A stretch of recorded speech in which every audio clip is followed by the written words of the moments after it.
엘리야가 왕에게 말하였다. 주님께서 말씀하시기를 내가 에글론의 신 바알세붑에게 내 병에 관하여 물어보려고 사절들을 보내다니 이스라엘에 내가 말씀을 여쭈어볼 하나님이 계시지 않더란 말이냐. 그러므로 너는 내가 올라가 누운 그 병상에서 일어나 내려오지 못하고 죽고 말 것이다 하셨습니다. 엘리야가 전한 주님의 말씀대로 북왕국 이스라엘에서는 아하시아 왕이 죽었다. 그에게 아들이 없었으므로 그의 동생 여호람이 그의 뒤를 이어 왕이 되었다.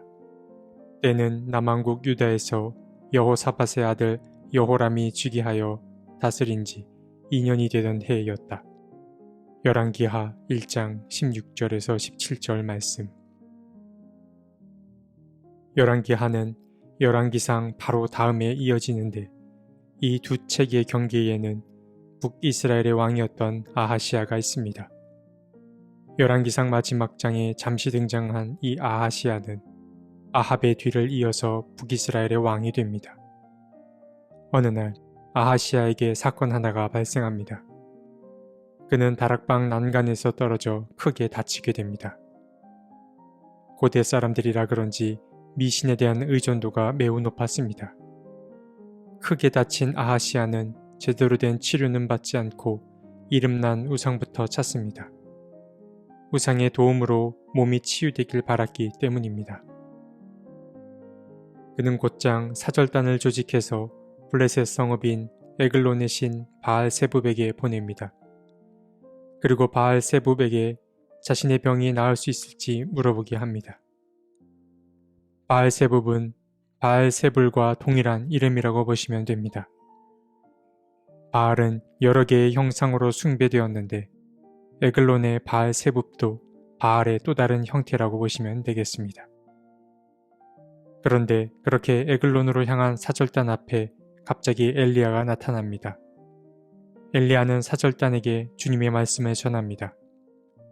이스라엘의 하나님이 떡하니 자리하고 계시는데 그분을 두고 이방신을 찾아가다니. 주님은 아하시아가 병상에서 일어나지 못한 채 그곳에서 죽게 될 것이라고 예언했습니다. 사절단은 찝찝한 기분을 갖고 에글론으로 갈 수 없었습니다. 그래서 다시 아하시아의 왕에게 돌아갑니다. 그리고 엘리야를 만난 이야기를 왕에게 전해줍니다. 왕은 사절단에게 묻습니다. 너희들이 만난 그 사람의 행색에 관해 물었습니다. 사절단은 그 사람은 털이 많고 허리에는 가죽띠를 띠고 있었다고 말했습니다.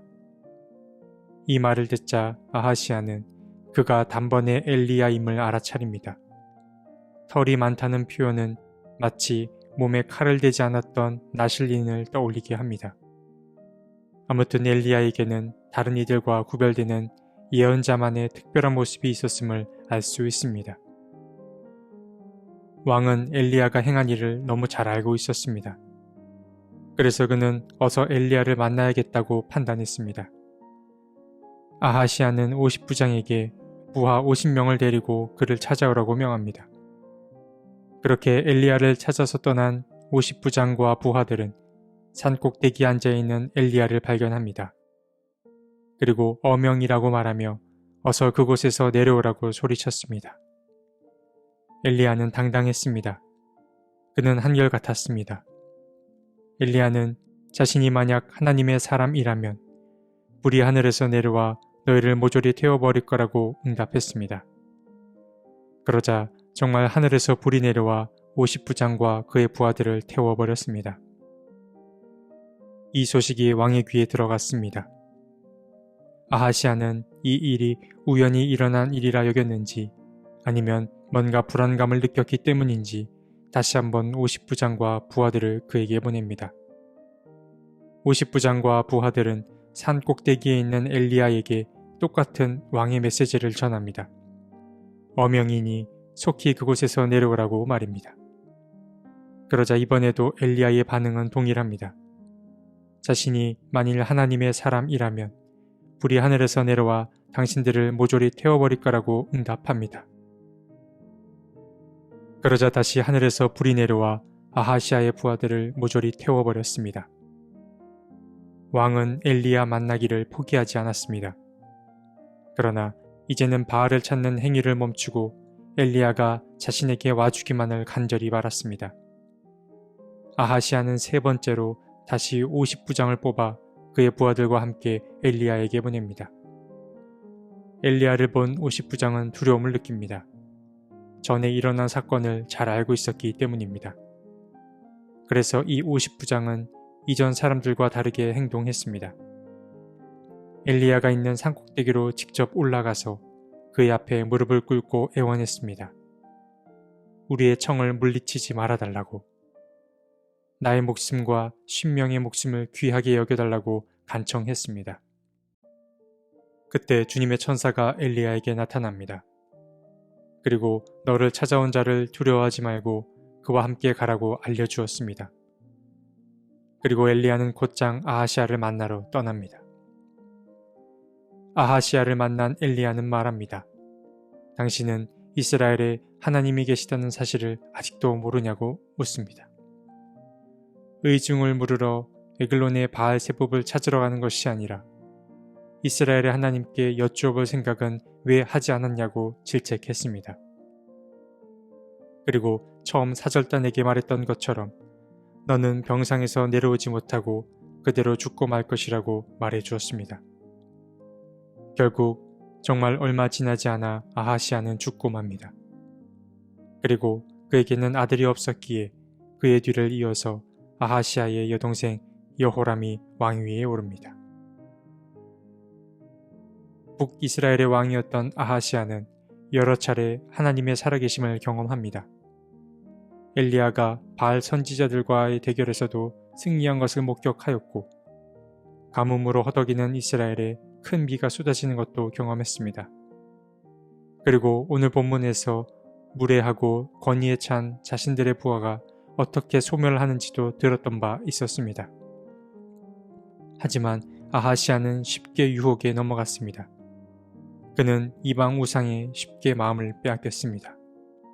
아니, 어쩌면 그보다 아하시아는 하나님께로 마음을 향할 생각이 아예 없었는지도 모릅니다.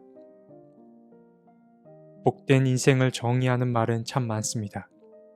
그 가운데 기억해야 할 것과 잊어야 할 것을 잘 분별하는 삶도 이 복된 인생에 속할 것입니다.